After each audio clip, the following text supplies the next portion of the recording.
Bueno, bienvenidos hermanos. Vayan conmigo por favor a la escritura. Ahora vamos al capítulo 5 de la primera epístola del apóstol Juan. Primera de Juan, capítulo 5, versículos del 7 al 8. Y vamos a hablar sobre el tema el testimonio del Espíritu, el agua y la sangre. El testimonio del Espíritu, el agua y la sangre. Leemos la palabra de Dios, primera de Juan 5, del 7 al 8.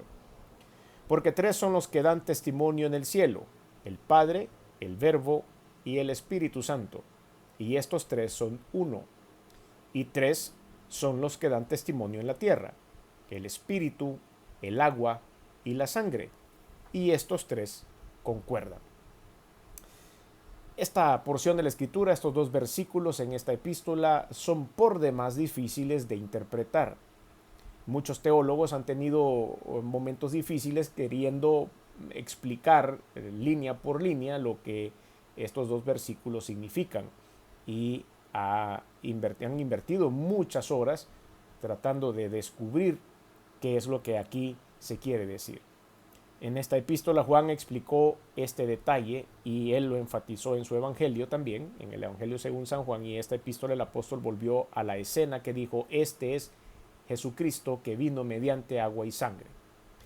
¿De qué nos está hablando el agua? Es importante que en esta introducción, antes de entrar a lo que viene más adelante del estudio, entendamos de qué se habla cuando se dice agua. Y resulta que después de muchos estudios hemos llegado a la conclusión que nos habla de la palabra de Dios. El agua, que cuando fluye la palabra de Dios en los seres humanos, a eso se refiere. Y es que el espíritu, el agua y la sangre son parte de las herramientas que tenemos los cristianos para lograr salir adelante. Una vez el Señor Jesucristo partió a la presencia de Dios, es decir, a los cielos, y está sentado a la diestra de Dios y gobierna desde allá, hemos explicado en otras ocasiones que le dio la oportunidad al Espíritu Santo de quedarse para ser el ejecutivo y tomar control de lo que nosotros ahora estamos viviendo hasta el arrebatamiento de la iglesia. Entonces, este grupo tripartito de lo que habla la Biblia, habla acerca del espíritu, del agua, que es la palabra de Dios, y de la sangre, que es la fe en el sacrificio de Jesucristo. El Señor Jesús le dijo a Nicodemo, como vemos en Juan capítulo 3, versículo 5, de cierto te digo que el que no nace de agua y de espíritu no puede entrar en el reino de Dios, siendo que el agua es la palabra viviente aplicada por el Espíritu de Dios a todo ser humano. Aquí en Primera de Juan, el que es nuestro texto base de hoy, dice, es Jesucristo que vino mediante agua, refiriéndose a la palabra de Dios, que profetizó su venida, y el Espíritu que usa o que condujo el tiempo en el que el Señor Jesucristo estuvo acá y ahora sigue conduciendo nuestra vida. Jesucristo vino en agua, eso fue, y lo vamos a ver un poco más adelante, solo voy a hacer un pequeño esbozo de esto. Jesucristo vino en agua, que es igual a la palabra de Dios, como lo dice Tito 1:2, que fue dicha a través de las edades por los profetas en el Antiguo Testamento, como dijo Isaías 9:1, para finalmente ser anunciada por el precursor del Mesías, que fue Juan el Bautista, en Mateo 3:11 y en Juan 1:29, y luego Jesucristo vino en el cumplimiento del tiempo, mediante agua. Esto está en Gálatas capítulo 4, versículos del 4 al 5. Jesucristo vino mediante sangre, también refiriéndose a su encarnación. Hebreos 2, del 14 al 15. Entonces vemos como la sangre también tiene algo que ver con esto, porque menciona la encarnación de Jesús, y si él no hubiera sido 100% Dios, 100% hombre, primero no hubiera sido de carne, y segundo no hubiera derramado su sangre en la cruz del Calvario para la remisión de los pecados. Ahora, habiendo tenido esta introducción, vemos cómo Primera de Juan 5 del 7 al 8 ya va tomando un poco de forma y va siendo un poco más fácil para nosotros lograr entenderla, porque tres son lo que dan testimonio en el cielo: el Padre, el Verbo y el Espíritu Santo. Recuerde que la palabra verbo significa logos, que era también como se mencionaba o como se dirigía a Jesucristo. O más bien, Evangelio según San Juan capítulo 1, versículo 1, así lo llama también. En el principio era el verbo, y el verbo era con Dios, y el verbo era Dios. Entonces, cuando vemos analizamos estos dos versículos, el 7 y el 8, vemos que estas tres partes de las que se hablan en uno y otro tienen algún juego de palabras, pero sencillamente al final significan lo mismo, que es lo que en lo cuanto nosotros vamos a estar enfocados. En el Antiguo Testamento, la declaración de 2 o 3 testigos era considerado como evidencias de la verdad para procesos judiciales. Deuteronomio capítulo 17, versículo 6 dice: por dicho de 2 o 3 testigos morará o morirá el que hubiere de morir, no morirá por el dicho de un solo testigo. Este número 3 en cuanto a testigos era muy importante en la cultura hebrea. Estaba escrito en la ley. En el Nuevo Testamento Jesús hace referencia al mismo principio de 2 o 3 testigos para que sea creíble lo que se quiere confirmar. En Mateo capítulo 18, versículo 16 dice: mas si no te oyere, toma aún contigo a 1 o 2, para que en boca de 2 o 3 testigos conste toda palabra. Entonces, vemos que el número, el que se ha utilizado en estos 2 versículos que hoy estamos estudiando, en 1 de Juan 5, del 7 al 8, hay 2 grupos de 3 y eso tiene una connotación cultural y es importante que ustedes y yo lo aprendamos. Entonces, vemos de nuevo en el pasaje como texto base que hemos utilizado, que nos está diciendo que en el cielo son 3 los que dan fe o testimonio. Lo mismo en la tierra, son 3 los que dan fe, testimonio de Jesús y testimonio de la obra que Jesucristo hizo para que sea aceptada por las claras evidencias dadas en el cielo y en la tierra, para no dar lugar nunca a ninguna duda acerca de nuestro Señor Jesucristo, de su obra redentora y así vivir seguros en la salvación eterna. Dicho todo esto, que era nuestra introducción para que ustedes y yo logremos entender esos 2 grupos de 3, entendemos que la palabra dice cuando se refiere al agua y a la sangre, entonces ahora ya podemos estudiar un poquito más el significado de estos 2 versículos. ¿Qué significa el testimonio del Espíritu, el agua y la sangre? Pues el testimonio del Espíritu, el agua y la sangre es, número 1, quiere decir que el Espíritu Santo da fe de Jesucristo. Y es por eso tan importante cuando ustedes y yo tenemos que ir bajo la unción del Espíritu Santo en oración, bajo la unción del Espíritu Santo en la lectura de la palabra de Dios, el derramamiento del Espíritu Santo, el bautismo en el Espíritu Santo, que es alcanzar otros niveles de oración influenciados por el Espíritu de Dios, porque Él ha quedado en este lugar para dar fe de Jesucristo. Leamos lo que dice Lucas capítulo 3, versículos del 21 al 22. Lucas 3, 21 y 22. Que cuando todo el pueblo se bautizaba, también Jesús fue bautizado.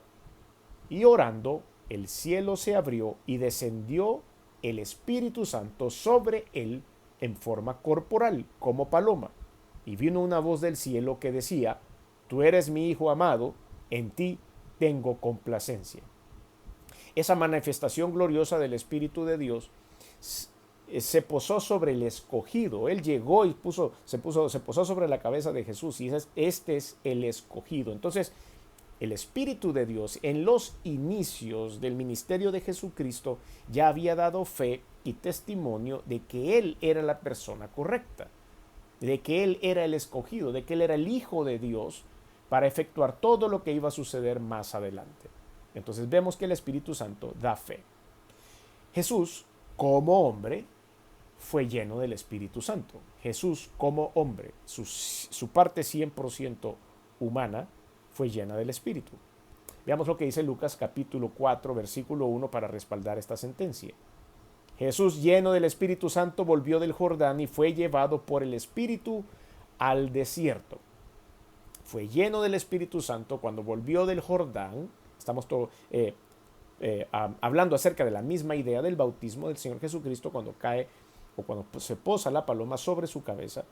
Y fue llevado por el Espíritu al desierto. Y después vinieron, ¿qué? A ver quién recuerda qué es lo que viene después de que el Señor vuelve del Jordán y es tomado por el Espíritu al desierto. A ver si usted me sigue la línea, sabe qué es lo que viene a continuación. Sí, tal vez usted tenía razón.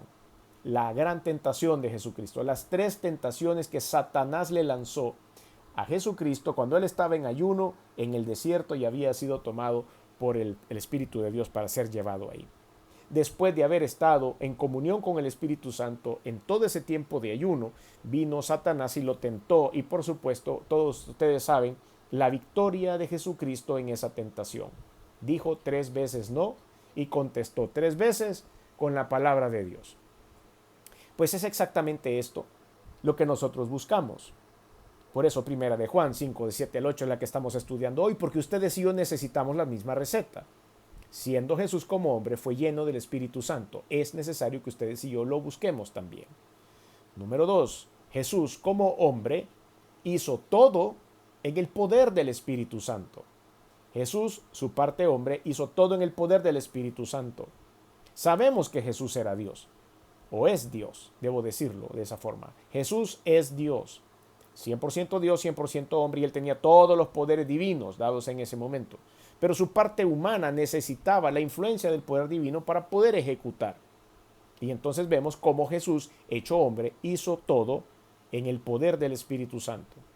Lucas capítulo 4 siempre, el versículo que hemos leído anteriormente era el versículo 1, ahora Lucas 4 del 14 al 15, dice la Biblia, y Jesús volvió en el poder del Espíritu a Galilea, y se difundió su fama por toda la tierra de alrededor, y enseñaba en las sinagogas de ellos, y era glorificado por todos. ¿Cómo volvió a Galilea? En el poder del Espíritu Santo. Entonces, ¿qué es lo que podemos ver acá? Nosotros, como seres humanos, podemos ser guiados por el poder del Espíritu de Dios. Es por eso importantísimo que seamos llenos del agua, de la palabra de Dios y del Espíritu, para que podamos alcanzar en el poder del Espíritu de Dios las metas trazadas en nuestra vida por el Señor. Se difundió su fama por toda la tierra de alrededor y enseñaba en las sinagogas de ellos y era glorificado por todos. Jesús como hombre hizo todo bajo la unción, que podemos decir que la unción es la capacitación del Espíritu Santo. Jesús como hombre también hizo todo bajo la unción o capacitación del Espíritu Santo. Si volvemos a esta porción de la Escritura, Lucas 4:1 dice, el Espíritu del Señor está sobre mí por cuanto me ha ungido para dar buenas nuevas a los pobres. Esta cita está equivocada. El Espíritu del Señor está sobre mí, le voy a leer la cita, el Espíritu del Señor está sobre mí por cuanto me ha ungido para dar buenas nuevas a los pobres, me ha enviado a sanar a los quebrantados de corazón y pregonar libertad a los cautivos y vista a los ciegos y poner en libertad a los oprimidos. Esta porción de la Escritura fue escrita fueron palabras del Señor Jesucristo cuando Él se paró en la sinagoga y le pidieron que Él llegara a leer una porción de la palabra. Y Él se levantó y justamente leyó esta porción de la Biblia, que era el libro de Isaías. Y en el libro de Isaías está esta misma porción. Pero justamente encajó que cuando a Él le tocó levantarse a leer la palabra de Dios, leyó este versículo bíblico. El Espíritu del Señor está sobre mí por cuanto me ha ungido para, y ahí está, me ha capacitado, me ha llenado para dar buenas nuevas a los pobres, me ha enviado a sanar a los quebrantados de corazón, a pregonar libertad a los cautivos y vista a los ciegos, a poner en libertad a los oprimidos. Es por esto que a usted y a mí nos urge la unción del Espíritu Santo. No solo para que podamos alcanzar estas cosas sobrenaturales que hizo con el Señor Jesucristo, sino que en nuestra vida diaria. La unción del Espíritu de Dios es la mejor herramienta que los seres humanos tienen para vivir una vida sabia. Para vivir una vida verdaderamente exitosa, llámese éxito, la plenitud del corazón y no necesariamente la fama, el poder y el dinero. Es por eso que la unción del Espíritu Santo es importantísima y la necesitamos todos los días de nuestra vida para poder servir a Dios como Él merece que sea servido y también para poder ayudar al prójimo y ser los enviados de Jesucristo en la tierra. Entonces, tenemos que buscar, como seres humanos, ser llenos del Espíritu Santo, trabajar y andar en el poder del Espíritu de Dios y recibir la unción del Espíritu de Dios o la capacitación que Él nos da para salir adelante. La palabra, entonces, también estábamos leyendo el Espíritu Santo, que son las cosas que acompañaron al Señor Jesucristo y que acompañan ahora a los seres humanos. Entonces, el Espíritu, el agua y la sangre. El Espíritu dio testimonio. Ahora, la palabra da fe y testimonio también de Jesucristo. El Evangelio según San Juan, capítulo 5, versículo 39, dice lo siguiente: escudriñad las escrituras, porque a vosotros os parece que en ellas tenéis la vida eterna, y ellas son las que dan testimonio de mí. Ellas dieron, o la palabra de Dios da testimonio del Espíritu Santo, da testimonio, perdón, del Señor Jesucristo, influenciado por el Espíritu de Dios. El tema central del Nuevo Testamento es la vida, obra y ministerio del Señor Jesucristo. Ese es el tema central. El Nuevo Testamento y sus 27 libros, aunque muchos de ellos han sido escritos por el apóstol Pablo, no hablan de Pablo. Fueron escritos por él, fueron inspirados por el Espíritu Santo. Bajo la unción del Espíritu Santo, Pablo escribe muchas de las epístolas del Nuevo Testamento. Pero él fue capacitado para hacer esto. Su unción, su capacitación, el poder del Espíritu Santo a través del cual Pablo obró, y por supuesto la llenura del Espíritu Santo, la cual Pablo estaba disfrutando, le provocó que fuera un escribiente de la palabra de Dios. Pero el centro de sus epístolas no es Pablo, es Jesucristo. El centro de las epístolas de Juan, las 3 epístolas de Juan más su evangelio, que se le atribuye a él, pero es del Espíritu Santo, también fue hecho bajo las mismas herramientas: el Espíritu, el agua y la sangre. El Espíritu, la palabra, y la sangre de Jesucristo. Cuando vemos eso, nos damos cuenta que el centro siempre va a ser Jesús. Ese es uno de los pilares fundamentales de la fe cristiana. Y cuando digo fe cristiana, no me enfoco en ninguna corriente de pensamiento dentro del cristianismo mundial, ninguna religión que se denote cristiana, sino todo cristiano, cualquiera que se llame cristiano sobre la faz de la tierra, debe fundamentar su fe en el mensaje de Jesucristo en el Nuevo Testamento a través de cada uno de sus 27 libros. Ese es el enfoque. En la esperanza de la vida eterna, la cual Dios, que no miente, prometió desde antes del principio de los siglos, dice Tito, capítulo 1, versículo 2. La esperanza de la vida eterna. Él vino a darnos esperanza de vida eterna. Eso es lo que dicen los evangelios, eso es lo que dicen las epístolas y todos los escritores inspirados por el Espíritu de Dios en el Nuevo Testamento. Porque Dios no miente y prometió desde antes del principio de los siglos que ustedes y yo íbamos a ser salvos. Entonces, la palabra, el agua, como lo describe esta porción de la Escritura, la promesa que nos fue dada desde la eternidad, lo leemos en esta porción. Tito capítulo 1, versículo 2. Número 2 es la palabra o la promesa o el agua que fue dicha a través de las edades por los profetas en el Antiguo Testamento, se cumple en la vida de Jesús. Y el ejemplo fue esta porción a donde él se para en la sinagoga y empieza a decir: el Espíritu del Señor está sobre mí. Pero eso ya había sido profetizado también en el libro de Isaías, capítulo 9, versículo 1. Yo quisiera que usted me acompañara a esa porción. Me encanta el libro de Isaías. Es un libro mesiánico, full mesiánico, es decir, sus profecías están siempre encaminadas y apuntadas a Jesucristo. Isaías 9:1. Mas no habrá siempre oscuridad para la que está ahora en angustia, tal como la aflicción que le vino en el tiempo que livianamente tocaron la primera vez a la tierra de Zabulón y a la tierra de Neftalí. Pues al fin llenará de gloria el camino del mar, de aquel lado del Jordán, en Galilea de los gentiles. Es lo que el Señor está propiciando en este momento, es lo que Él está diciendo en esta porción de la Escritura. Dice que, pues al final llenará de gloria el camino del mar, de aquel lado del Jordán. ¿Recuerdan cuando Josué estaba cruzando el Jordán con el pueblo de Israel antes de entrar a la tierra prometida en Canaán? Galilea de los gentiles. Entonces el Señor está hablando acerca de un lado y del otro del Jordán, está hablando del mar, toda esa inmensidad de tierra y de personas, y hasta el último rincón del mundo estarán influenciados por el poder de la presencia de la palabra, del Espíritu de Dios, de Jesucristo. Mas no habrá siempre oscuridad, empieza diciendo, para la que está ahora en angustia, tal como la aflicción que le vino en el tiempo que livianamente tocaron la primera vez a la tierra de Zabulón y a la tierra de Neftalí, pues al fin llegará de gloria el camino del mar, de aquel lado del Jordán, en Galilea de los gentiles. La palabra promesa la palabra que es la promesa de Jesucristo, el agua que finalmente es anunciada por el precursor del Mesías, que fue Juan el Bautista, dijimos hace un rato. Mateo capítulo 3, versículo 11, dice lo siguiente: yo a la verdad os bautizo en agua para arrepentimiento, pero el que viene tras mí, cuyo calzado yo no soy digno de llevar, es más poderoso que yo. Él os bautizará en Espíritu Santo y fuego. Eso es lo que anunció Juan el Bautista. Juan el Bautista por sí solo merece una prédica o muchas prédicas y merece muchos estudios.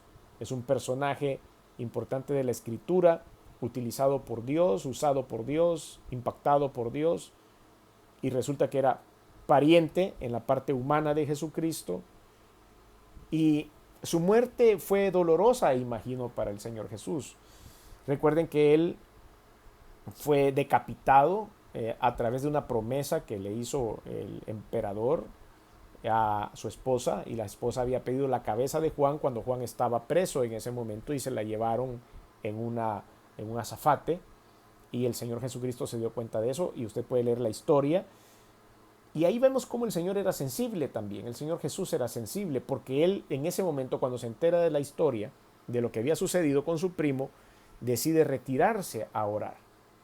Y él quería, dijo: yo necesito retirarme, necesito orar, y se subió a una barca y se fue a través de un mar, de un lago, hacia otro lugar, para poder tener ese tiempo de lograr entender, asimilar la muerte de su primo. Pero él se dio cuenta que en el otro lado había una gran multitud, dejó su tristeza a un lado y se puso a servir, y es ahí donde viene el milagro de la multiplicación de los panes y los peces. Esa multiplicación de panes y peces, ese milagro hecho por el Señor, fue ejecutado en medio del dolor, entre comillas, si quieren, en la parte humana del Señor. Así como lloró por Lázaro, estoy seguro lloró por su primo Juan el Bautista, que fue el precursor, el que empezó a abrir el camino para que Jesús caminara. Y en medio de esa dificultad, él sabía que la gente necesitaba de él. Sabía que la gente había llegado a buscarle porque había necesidades espirituales, necesidades físicas, necesidades de otras cosas, y él empezó a bendecir a esas personas y encima les dio de comer. Todo eso era lo que el Señor, o más bien Juan el Bautista, había anunciado. Luego Jesús vino en el cumplimiento del tiempo mediante agua, dice la palabra de Dios. Vaya conmigo a Gálatas capítulo 4, versículos del 4 al 5. Gálatas capítulo 4, versículos del 4 al 5.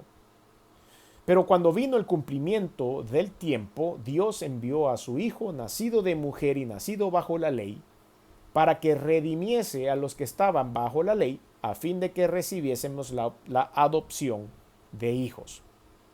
Como ustedes pueden ver, cuando llega el cumplimiento del tiempo, era la oportunidad que Dios, el creador de los cielos y de la tierra, le estaba dando a la humanidad para conocer a su Hijo Jesucristo, nacido de mujer y nacido bajo la ley. A eso entonces le llamamos ese cumplimiento del tiempo, a esas profecías escritas en el Antiguo Testamento del advenimiento de Jesucristo, es el agua, la palabra, lo que se había anunciado.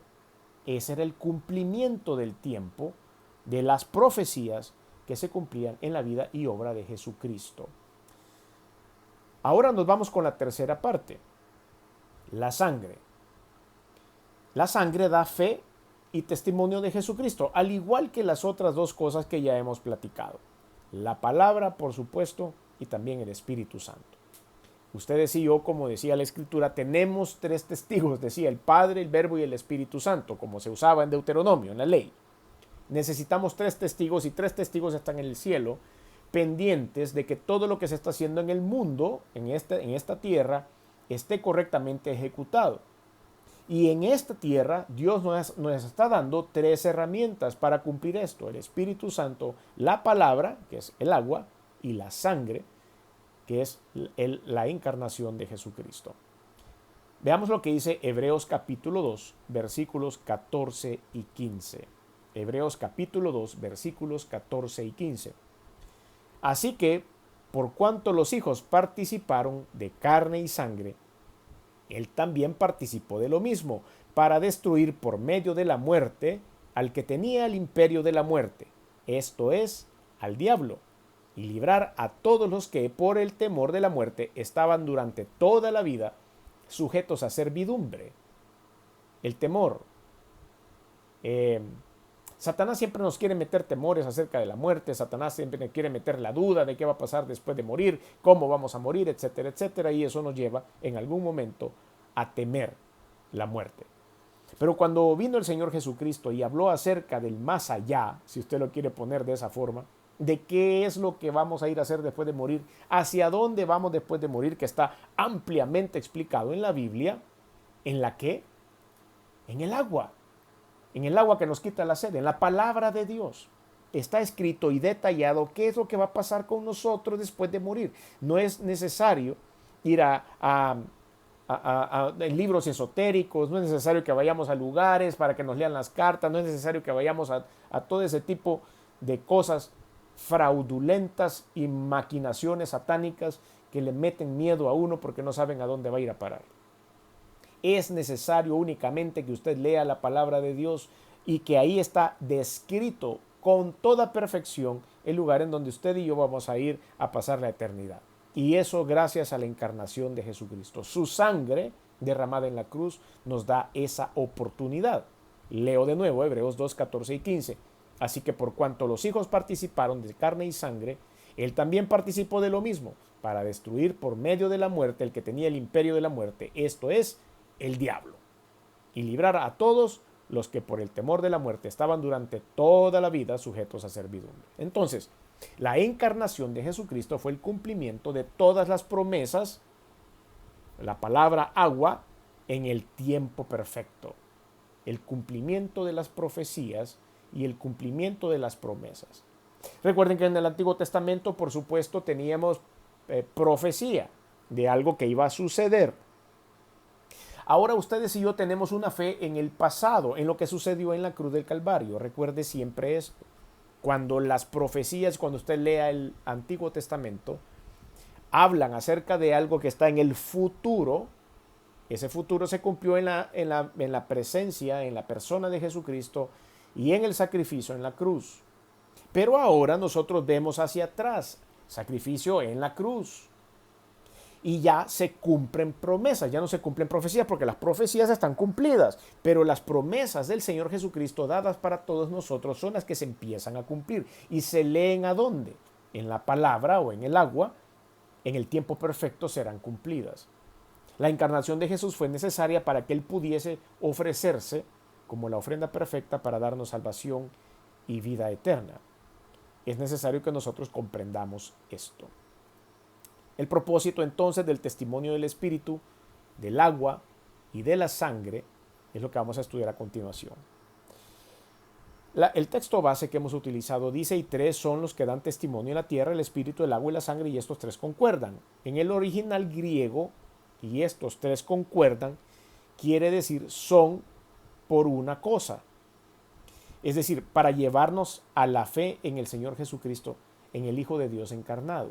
Son por una cosa. Eso quiere decir la frase y estos tres concuerdan si lo traducimos literalmente. Tiene un propósito y el propósito es llevarnos a la fe en el Señor Jesucristo, el Hijo de Dios encarnado. Ese es el propósito de estas tres cosas que ahora estamos estudiando. Es para empujarme a mí, para empujarlo a usted y para empujar a muchos otros a poder comprender plenamente el sacrificio de Jesucristo. Sin lo cual fuera muy difícil entenderlo.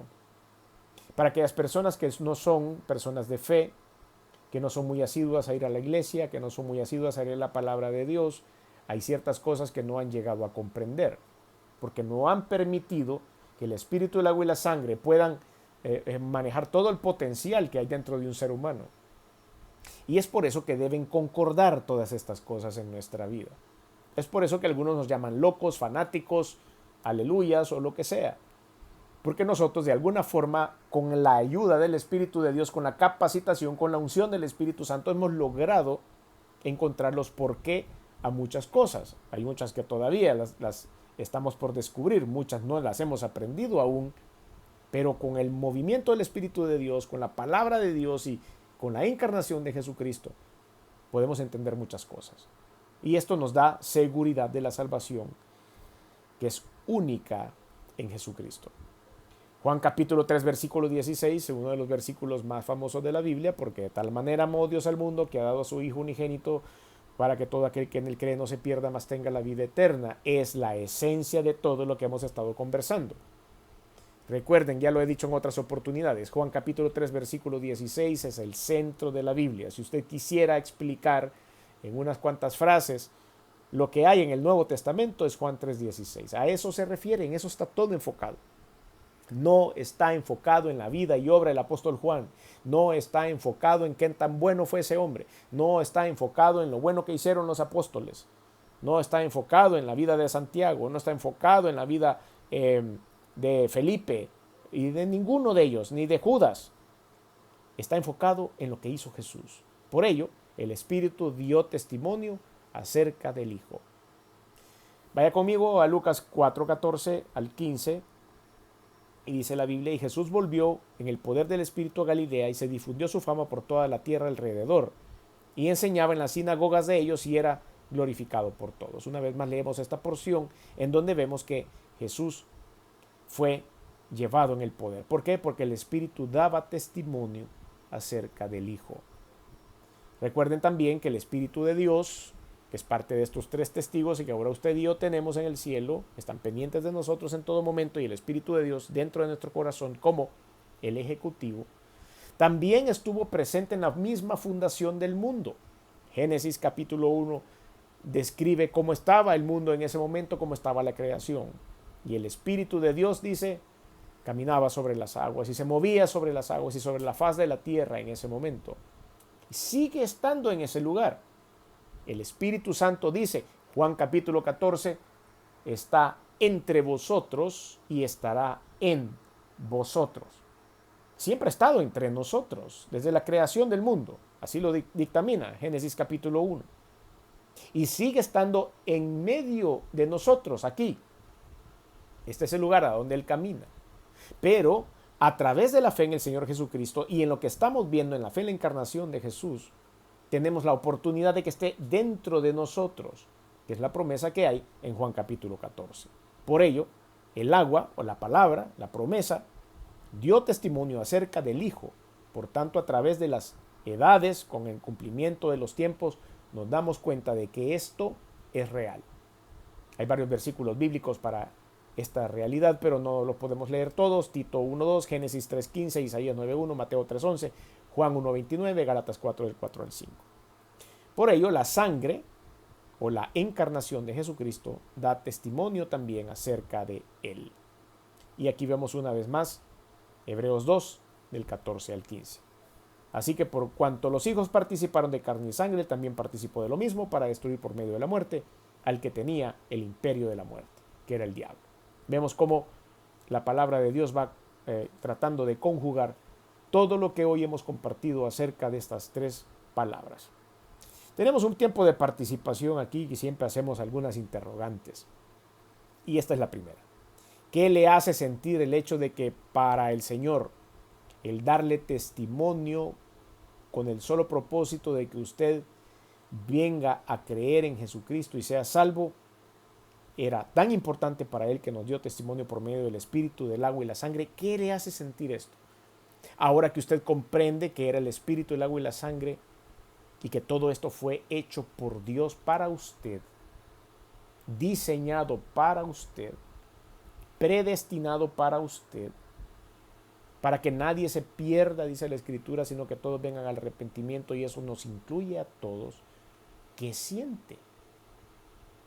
¿Es algo que nada más usted lo ve pasar? ¿Es algo que, pues, es que bueno saberlo y qué bueno que esté por ahí disponible? ¿O es algo que usted quiere abrazar y empezar a hacer crecer en su vida el Espíritu, el agua y la sangre, que es algo que usted quisiera empezar a abrazar? La segunda interrogante es: ¿ha usted creído en el Señor Jesucristo como el único Señor y Salvador, como dicen las Escrituras? Y si aún no lo ha hecho, por supuesto que tenemos que hacerlo. La sangre preciosa del Señor Jesucristo, usted ha entendido que le ha limpiado y lo ha declarado inocente.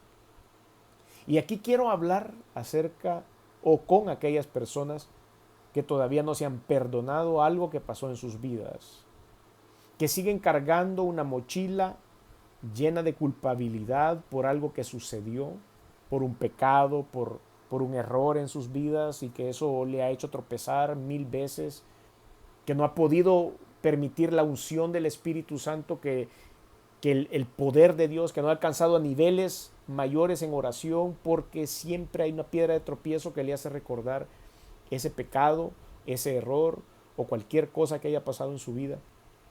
Yo le invito hoy a que usted se pueda liberar de eso, porque cuando usted reciba al Señor Jesús como Salvador, Dios se lo quita, Dios lo quita del acta que le es contraria y la clava en la cruz del Calvario y lava sus pecados con la sangre preciosa de Cristo derramada en la cruz.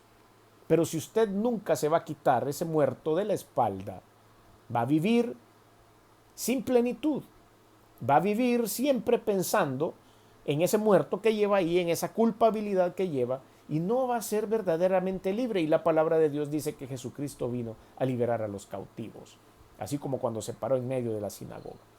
Por eso le invito hoy a que usted pueda quitarse esa culpabilidad de los hombros, entréguesela al Señor, porque su sangre derramada en la cruz ha servido para limpiar esos pecados y para que tenga una nueva vida. Por eso es necesario darle gracias a Dios por habernos amado con el amor eterno con que nos amó, por habernos prometido la salvación y por haber proclamado la salvación a través de todos estos tiempos y de todas estas generaciones, por haber cumplido la promesa en la plenitud de los tiempos de la gloriosa persona del Señor Jesucristo, que vino al mundo a morir por nosotros, por haber comprado nuestra muerte eterna y haberla comprado con sangre, por habernos dado entonces a cambio de la muerte eterna la vida eterna y la resurrección en Jesucristo. Todo esto merece una celebración. Vuelvo entonces y cierro con el texto base que hemos utilizado, primera de Juan 5 del 7 al 8, porque 3 son los que dan testimonio de usted en el cielo: el Padre, el Verbo y el Espíritu Santo. Y estos 3 son uno. Aquí estamos hablando de la Trinidad. Y tres son los que dan testimonio en la tierra, sus herramientas en la tierra: el Espíritu, el agua y la sangre. Y estos 3 concuerdan. No subestime el poder de estas 3 herramientas que Dios nos ha dado. Use estas herramientas en su vida diaria y viva en plenitud, gozándose bajo la mirada atenta de los 3 testigos: Padre, Hijo y Espíritu Santo. Por eso quiero hacerle una invitación. Si usted nunca ha abierto su corazón a Jesús, o tal vez lo hizo en alguna oportunidad y después se olvidó de eso y sencillamente lo dejó engavetado, y usted quisiera reconciliarse con Dios en este momento, le pido que haga esta oración ahí donde está y que diga conmigo unas palabras muy simples, pero que lo haga de corazón, diciéndole al Señor que quiere que sea parte de su vida. ¿Me permite acompañarle en esta oración? Cierre sus ojos ahí donde está y diga conmigo: Señor Jesús, reconozco que he hecho cosas que no han sido de tu agrado, pero me arrepiento, perdóname. También reconozco que he pecado, pero veniste al mundo hecho hombre, te colgaron en una cruz y la sangre que derramaste ha servido para perdonar mis pecados y hacerme una nueva persona. Sé que resucitaste al tercer día, que estás sentado a la diestra de Dios, y por eso abro mi corazón y te recibo en él como mi único y suficiente Señor y Salvador. Te doy gracias por la vida eterna. Abro mi corazón, gobiérname, lléname y sé testigo de cómo mi vida ahora será un éxito y viviré en plenitud para tu gloria. En el nombre de Jesús, amén y amén.